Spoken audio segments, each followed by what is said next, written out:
Idul Adha itu dari kata id itu kembali banyak nikmat atau terulangnya nikmat-nikmat yang diberikan oleh Allah Subhanahu wa taala.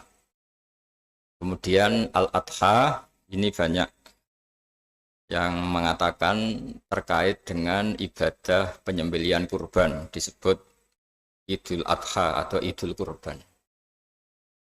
Saya cerita sedikit tentang sejarah Idul Adha. Dulu ada seorang malaikat yang menjelma sebagai manusia dan beliau ini komunikasi dengan Nabi Ibrahim. Sebelum saya cerita jauh, saya katakan juga saya ingatkan lagi bahwa cara berpikir kita sebagai mukmin itu harus berpikir awal al-khilqah. Awal kita dijadikan oleh Allah Ta'ala, yaitu Nabi Adam materinya dari tanah, nyatanya bisa jadi Nabi Adam. Kita dari sperma, nyatanya bisa jadi manusia. Dengan konstruksi yang sempurna. Dengan cara seperti ini, nanti bayangkan kekuasaan Allah yang tidak terbatas menjadi mudah. Saya teruskan, si malaikat tadi tanya ke Nabi Ibrahim, saya minta kambing kamu. Oh ya, silahkan. Asal kamu melantunkan kalimat tasbih, terus dibaca tasbih, indah sekali, merdu, terus bisa minta tambahan kambing, ya.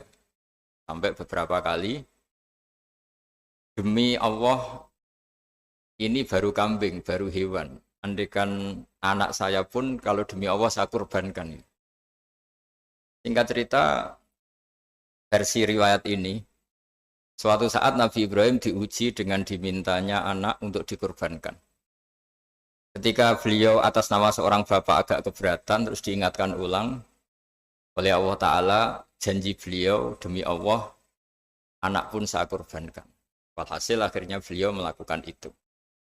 Dan karena Allah hanya menguji, tidak niat betulan supaya anak itu disembelih, akhirnya diganti oleh kambing. Jadilah tradisi kurban itu pakai kambing.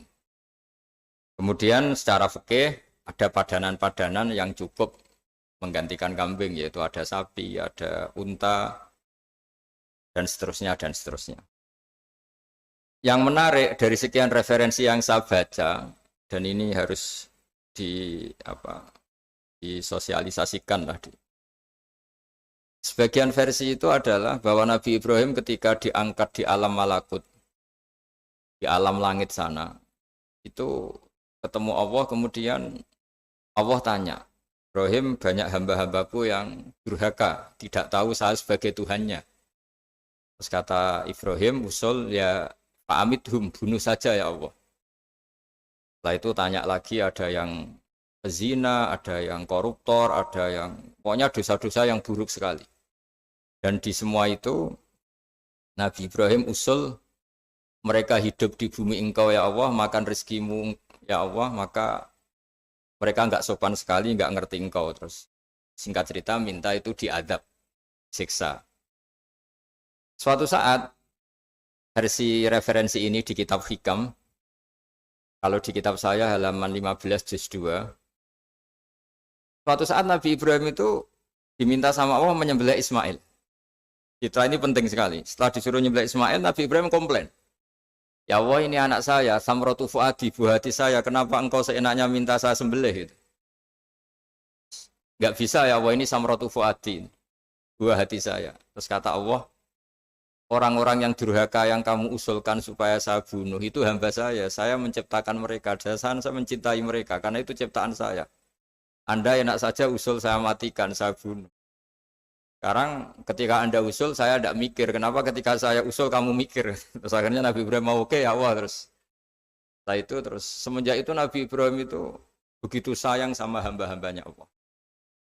Sehingga dari cerita yang paling masyhur, ketika Abu Bakar As-Siddiq begitu lemah lembut sama hamba-hamba Allah yang lain, Nabi Muhammad mensepadankan dalam hal ini sama Nabi Ibrahim, hati kamu sehalus Ibrahim.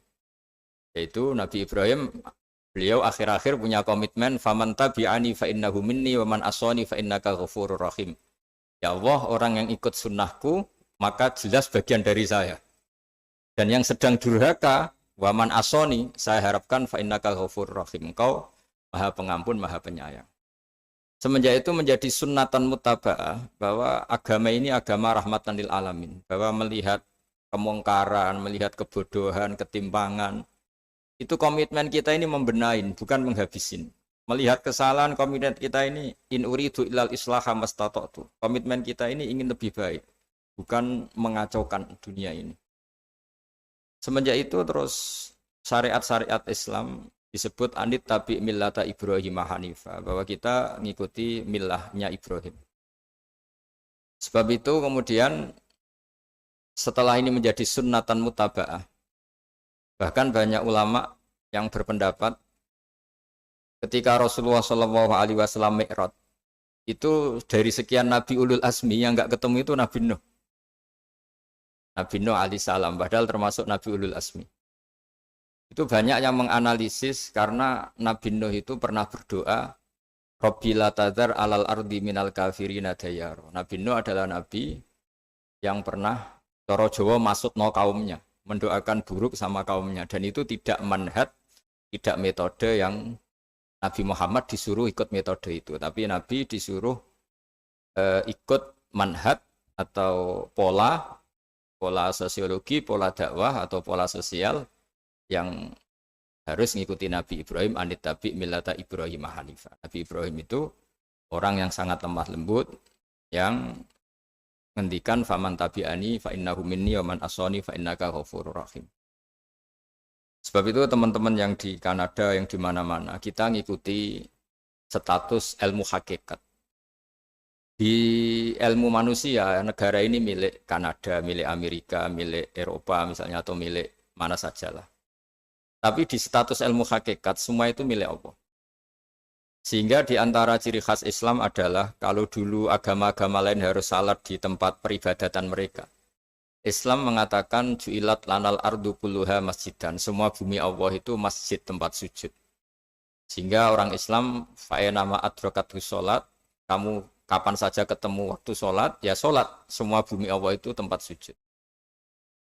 Sehingga suatu saat sahabat yang biasa siaha, biasa hidup di perantauan, Nabi memberi nasihat, al-bilad biladullah wal ibad ibadullah, fahaitsuma asabta khairan fa'akim. Semua negara itu milik Allah, semua hamba dimanapun juga hamba Allah. Kamu di mana saja mendapatkan kebaikan, ya silahkan berdomisili di situ. Saya pernah di Korea, itu asik karena itu yang orang-orang katanya teman-teman, saya ini di rumah itu enggak kiai, Gus. Sering di sawah, sering di Tegal. Gara-gara di Korea jadi mufti gitu. Karena enggak ada kiainya gitu. Jadi orang-orang yang enggak jadi kiai di Jawa, mungkin kalau di luar Jawa atau di luar Indonesia malah jadi kiai gitu. Artinya gini, pentingnya jadi kiai bukan menjadi gagah, itu enggak, tapi begini. Dulu bawaannya rakyat itu kan kalau ke masjid komplain, ada masjid bocor kayak ada keran yang kurang baik. Tapi kalau sudah jadi kiai itu tahu rasanya.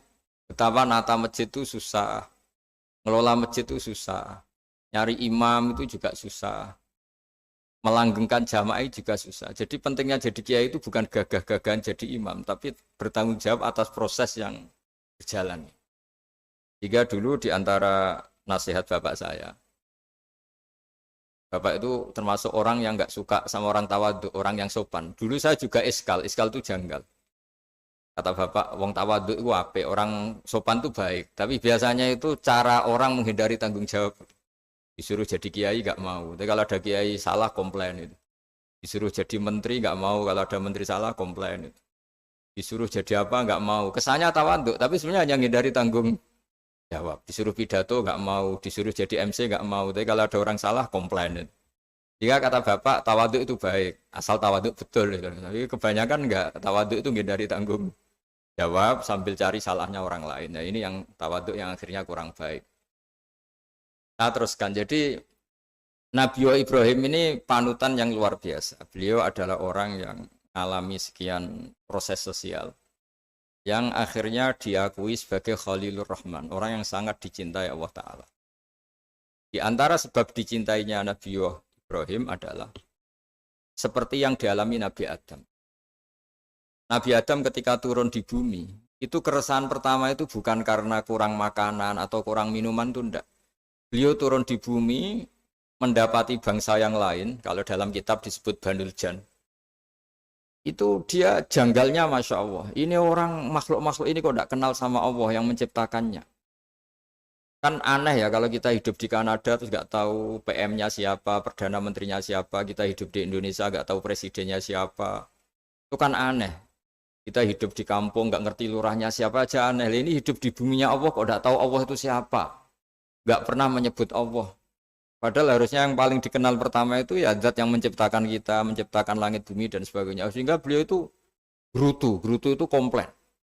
Ya Allah ini enggak fair dunia ini, engkau yang menciptakan, engkau yang memberi rezeki, kemudian mereka tidak kenal engkau. Ini kata Nabi Adam alaihissalam. Barokahnya komplain itu, jadi komplain itu yang diridhoi Allah juga banyak.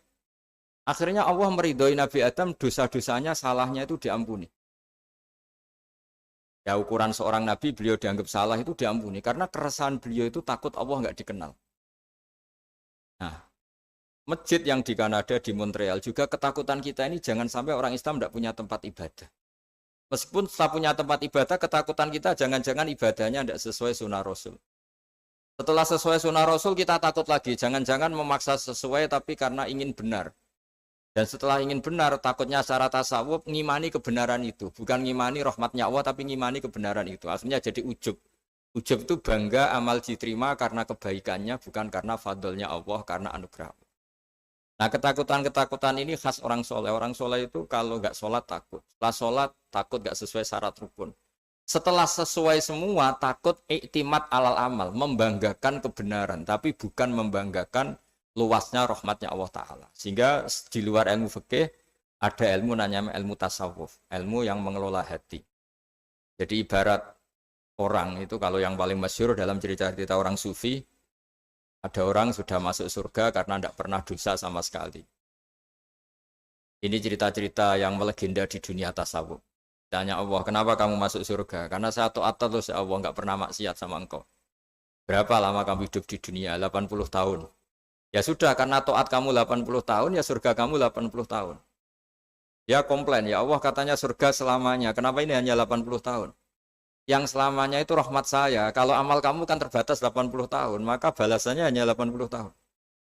Nah semenjak itu beliau sadar, oh ya ya Allah, masuk surga itu fadlmu, anugerahmu, amal saya tidak ada bandingannya dengan surgamu. Nah ini jadi sehingga keyakinan ahli sunnah wal jamaah diantara ciri khasnya adalah masuk surga itu karena fadlnya Allah, karena anugerahnya Allah. Maksudnya itu oke, kita amal, tapi amal kita tetap terbatas. Tidak memberi kontribusi pada kerajaan Allah, pada kedikjayaan Allah sebagai Tuhan. Yang tidak terbatas adalah fadlnya Allah Subhanahu wa Ta'ala. Nah, keresahan-keresahan ini kemudian yang diwariskan oleh para nabi ke ulama-ulama. Di keresahannya ulama itu mirip-mirip keresahan nabi. Nabi dulu itu sampai dakwah, sampai sosialisasi kebenaran itu takut Allah itu la yuzkaru fi mulki. Allah tidak disebut, tidak menjadi aktor. Kan tidak fair kita misalnya nempat di negara orang terus nggak tahu duta besarnya siapa, terus kalau ngurus paspor di mana, ngurus visa di mana. Ini sama, kita hambanya Allah tapi nggak pernah ngurus status kehambaannya. Harusnya kita ngurus status kehambaan kita dengan sholat, berarti kehambaan kita hidup. Dengan baca tasbih berarti kehambaan kita hidup. Makanya dalam sebuah ayat disebutkan masuk surga itu gampang. Yang susah itu kamu masuk status kehambaan itu. Makanya disebut ya aja Tuhan nafsul mutmainnah irji'i ila rabbiki radiyatan mardiyah. Pertama apa? Fadkhuli fi ibadi. Kamu harus masuk status sebagai hambaku dulu. Baru wadkhuli jannati, baru kamu baru masuk surga. Jadi orang boleh nikmati fasilitas negara lain kalau visa paspornya disahkan. Orang boleh masuk surga kalau status kehambaannya disahkan oleh Allah Subhanahu wa Ta'ala. Nah, lalu status kehambaan itu dimulai dari mana? Secara fisik kita sujud. Anggota tubuh yang begitu terhormat, namanya kepala, kita tundukkan kepada Allah Ta'ala.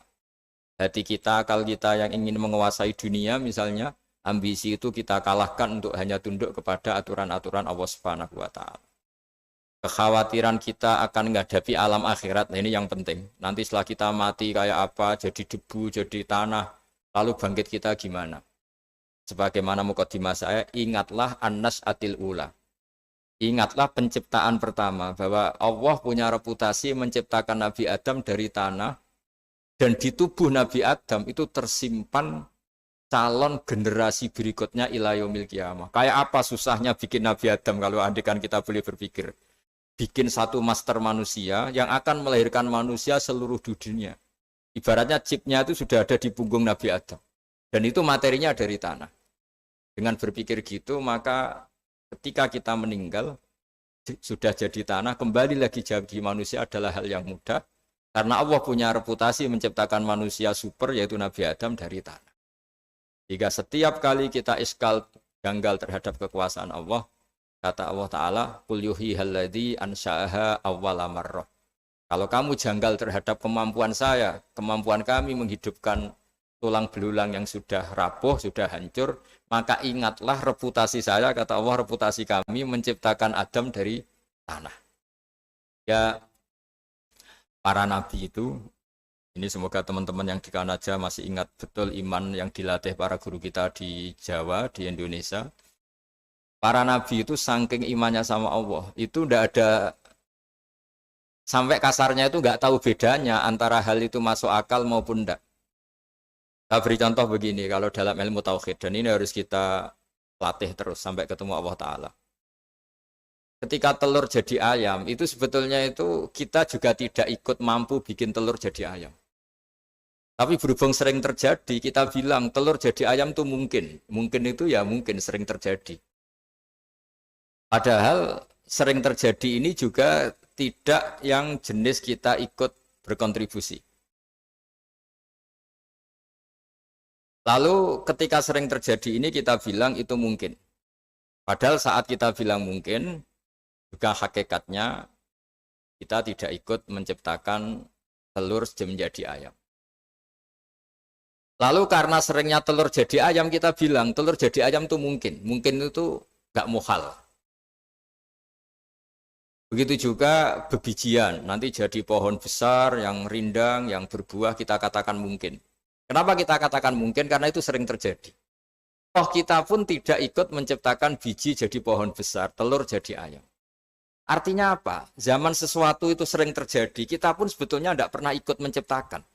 Hanya menyaksikan sering, terus kita bilang itu mungkin. Tapi kita tidak memberi kontribusi sama sekali. Semua itu karena kudrohnya Allah, kemampuan Allah.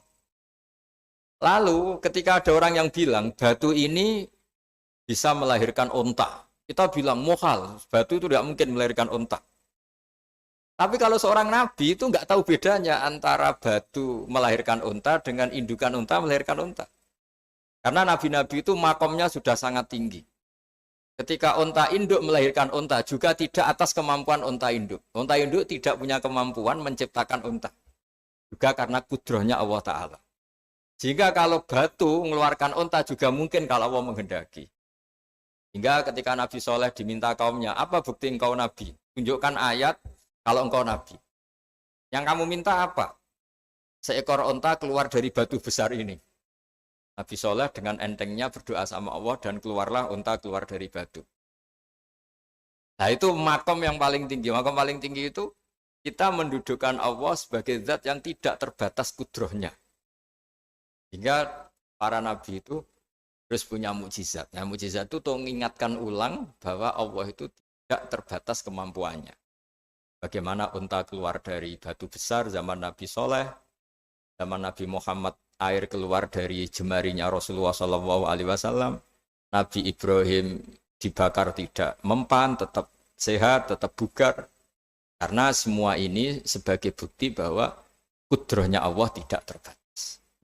Iman-iman seperti ini harus kita jaga. Apapun rasionalitas kita, dan meskipun kita selalu rasional, tetap menyisakan iman bahwa kudroh Allah itu tidak terbatas.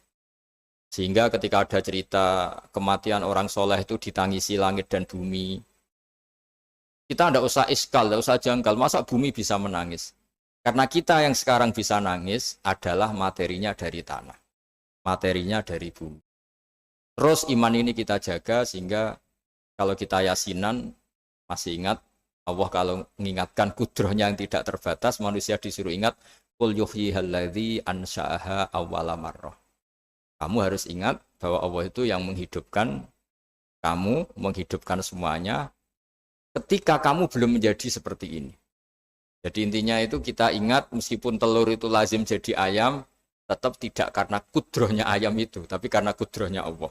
Indukan unta melahirkan anak unta juga bukan kemampuan indukan unta, karena ini juga makhluk yang lemah, tapi juga kemampuan Allah Subhanahu wa Ta'ala. Jika dengan demikian kita termasuk hamba Allah sesuai target yang diingatkan Allah. Falamma tabayyana lahu qala a'lamu annallaha ala kulli syai'in qadir. Hamba Allah yang baik adalah hamba ketika menyaksikan fenomena apapun, semua itu li ta'lamu annallaha ala kulli syai'in qadir wa annallaha qad ahata bi kulli syai'in ilma. Apapun di alam raya ini semuanya itu bukti bahwa Allah ala kulli syai'in qadir, Allah kuasa dan Allah meliputi semua makhluknya dalam pandangannya, dalam pantauannya. Jadi saya mohon teman-teman yang di Montreal, yang di Kanada juga di manapun harus ingat status hakikat bahwa al-bilad biladullah wal ibad ibadullah fa haitsu ma asabta khairan fa'akim. Negara hakikatnya milik Allah, semua hamba juga milik Allah. Di mana saja kamu berada dan menemukan kebaikan, silahkan hidup di situ. Tentu dengan sosialisasi yang baik, baik dengan non-muslim maupun dengan muslim, karena Allah mengajarkan wa qulu linnasi husna. Ajaran Islam adalah rahmatan lil alamin, rahmat bagi semua. Tentu tidak henti-hentinya kita menjelaskan kebenaran yang diinginkan oleh Allah Subhanahu wa Ta'ala. Saya kira demikian karena saya juga ini di sini sudah malam.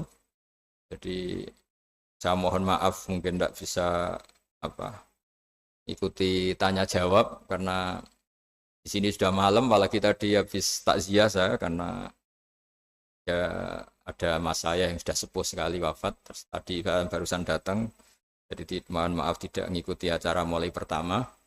Tapi saya mohon ayat-ayat Quran yang saya terangkan tadi bahwa untuk mensifati Allah kudrohnya tidak terbatas.